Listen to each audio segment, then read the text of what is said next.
And we are on. We're on. All right, cool. All right, hello everybody. This is the hello. We've got some waves which you guys can't hear, but I can visually see. It's very nice. This is the part where we're going to be talking about stuff that isn't to do with COVID. So this is if you're sick of oh god, I hate all the death and stuff, then this part's for you. A little bit easier. So what do we got? Let's have a look. Okay, let's kick it off like this. Guys, I think I'm getting older. Things in my house have different houses now.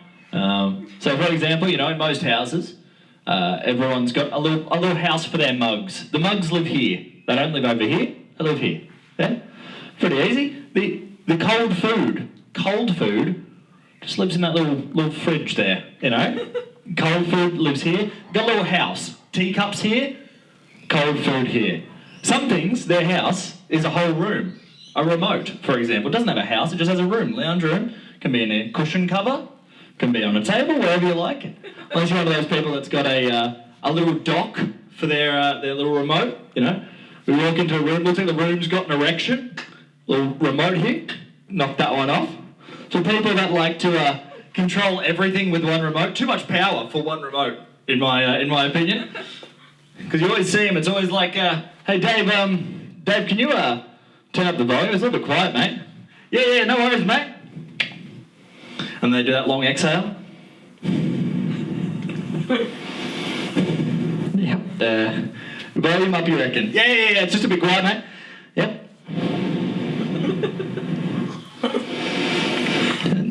Yeah, nah. Actually, Dave, all right, Dave, you can just put on subtitles. Yeah, no worries, mate. Hey, how about we don't watch TV, guys? I reckon that's the best solution. But you know, a remote, basically what I'm trying to say is a remote has a house generally, like a room is its house, you know? Mug, shelf, remote, room, you know? One thing I can tell I'm getting older, because one thing that no longer has a house is the heat rub. Yeah, in my house, I think you can tell you're getting older. When heat rub, it could strike you at any moment. When I was younger, it would strike me after a workout. Now it might strike me at 3 a.m. in the morning. You know, I just don't know anymore. I don't know anymore. Okay, guys. One thing I've noticed recently, I think Christmas is going to be big this year. Going to be a big Christmas this year. The reason I can tell, Woolies has already started to put in some of the supplementary pieces to Christmas. It's September, but they're already thinking about it. The other day I saw some boiled fruit cake. Good sign that we've got Christmas coming around. Boiled fruit cake.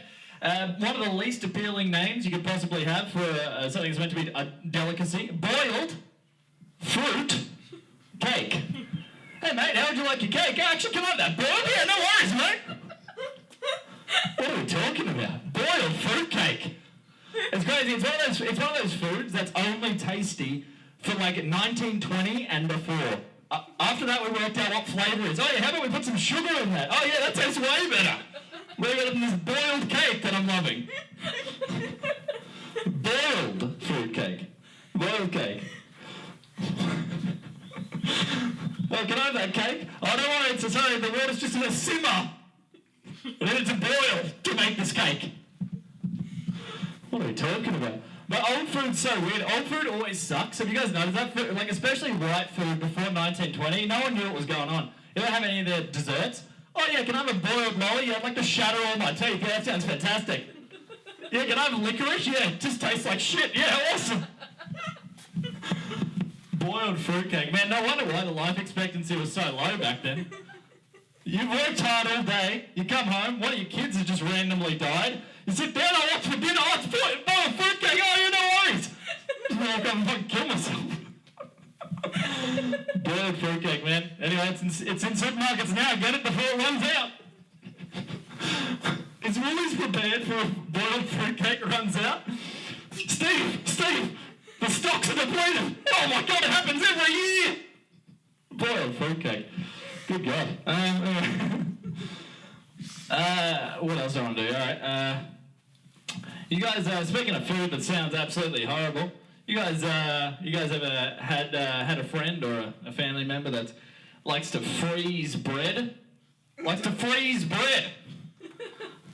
Oh, let's go to this new cafe. Oh, what's on the menu? Frozen bread. No thanks.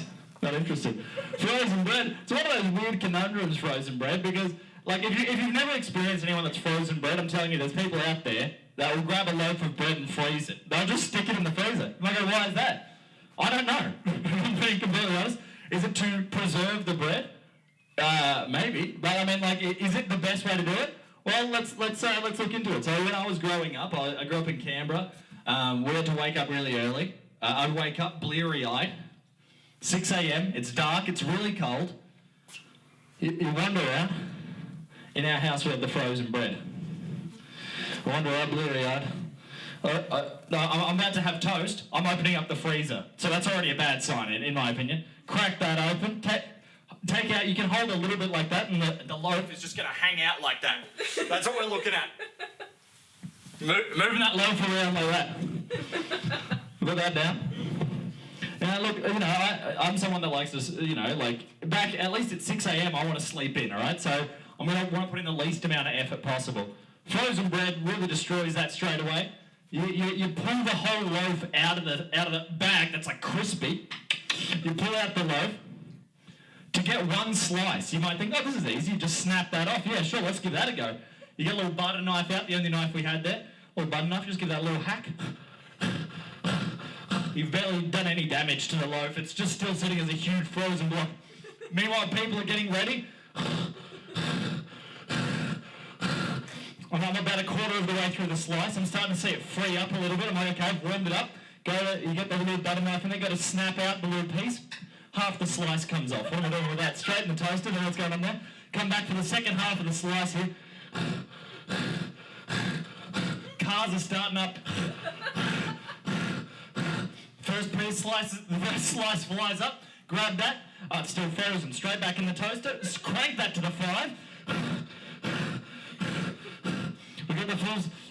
The slice just isn't coming up. I'm like, all right, forget it. I'm just going on to the next slice. I'm going to leave this slice attached to the next slice. It's go. This piece comes back up again. Still, again, half a slice. Looks good. Bite into it. Completely frozen. Let's get this next bit going. People have left the house at this point. I'm still hacking away at the frozen bread. You finally get the bread off. It's got one half a slice attached to the other half of the slice. You've got a full slice and you've got another slice just grabbing on for dear life onto the next bit. Slap that in the toaster. You press it down. It's one of those things, you know when the bread's too thick and like the toaster like kind of freaks out and you're like, there's still a lot of the toast hanging out of the toaster. But when you press it down, you saw the wire go down, but the bread remains stationary. What's going on there? I'm trying to get ready. I come back, pull it down. School's over. So anyway, guys, don't freeze your bread is the moral of the story there. This is my last bit. This is just a bit more of a sort of general view. We've all had time to think over this long period. And I think I've cracked one thing, guys, and it's kind of a big one. I've worked out what the one true religion is. Isn't that interesting? I'm not a religious person at all, but I think I've worked it out. It's actually not even a hard one to work out, if I'm being honest. You've got every religion on earth, and you've got one religion that turns its followers into superheroes. I don't know how it's even really a question anymore. Like, I don't know what the fuck Shaolin monks believe, but whatever they're believing, it's giving them superpowers, and I'm fully into it. Every other religion, it's like normal people. Oh, hey, we're all friends. We're believing the same thing. Shaolin monks are coming out here breaking Guinness World Records. They're getting their heads cracked with bow staffs. They don't even know. It's like someone just cracks a bow staff. They're just around like, oh, okay. You know? What else I like about it? I like that it's a religion that comes with a martial art. I mean, this is the kind of marketing that other religions need to look at and go, why aren't we doing that? They got the coolest looking outfit of everyone. They got the full, like, I love that everyone else is, black and white, whatever, boring, whatever. These guys are like, you know what we can do? Orange sash, straight across, rock hard nipple, hanging straight out the top, staring you down, like, what's going on with these guys? And they're, like, fully bald as well. They've just got a look. I love it, right? Like, you know what else I love? Is like they just take on challenges for no reason. I watched a stage show once where one of them just got kicked in the balls. Like, he's just standing there. One guy, who's also a monk, can probably, like, cut through, like, a whole ream of paper with a kick, you know? The guy just fucking kicks this guy in the balls. The guy takes it, breathes, and just gets back up. You don't see priests doing that. You don't just walk up to a priest and go, there you go, mate. Down he goes. 0% chance. Yet everyone in this whole religion can do it. All right, that seems pretty good. You know what I like about them, though? They know they're the best religion. They take on other people's miracles and beat them. Guess, you don't even have to guess which religion has the world record for walking on water. I'll give you a clue. It's not Christians. It's Shaolin monks. You can watch it on YouTube. They just do it. They beat other people's miracles. Other people did miracles back in like 0. They're doing it in 2020. That's what I'm liking that. But yeah, so they like take on other people's miracles. Then they run out of miracles to beat. They just do their own miracles. I saw a video where one guy put his index finger straight into 3 watermelons in 1 minute. That's a world record. They're making up world records now. I saw one where a guy had a little sewing needle, flung it. There's a pane of glass like this. It just goes straight through a pane of glass and explodes a balloon. What even is that? Who even came up with that one? I don't even know. But you know what I like about them? Here's what's the best part about Shaolin monks, right? They are the best religion. If you were to pick 6 random people from every religion and stick them in a bar fight, these guys would absolutely kick everyone's ass because they're coming at you in ways you don't even know what to do with, right? Like you might see them come into the bar. You might give them the evil eye, like who are these guys? One guy decides to come, cracks a pool cue straight over the back of one of their heads. They don't even know. They just do one of these ones, crack. Now you know shit's on. They're like a Terminator. One guy was like, all right, let's get a little bit dirty. Kicks him straight in the balls. The guy just exhales and stands back up ready to fight you. You're like, what's going on here? You're like, all right, it's time to bring in some weapons. You smash a glass bottle, ready to shiv him. One guy pulls out a sewing needle, bang, straight in the neck. You're like, it's gone through the glass. And then finally, you're the last guy. Right? You can see everyone else is dead.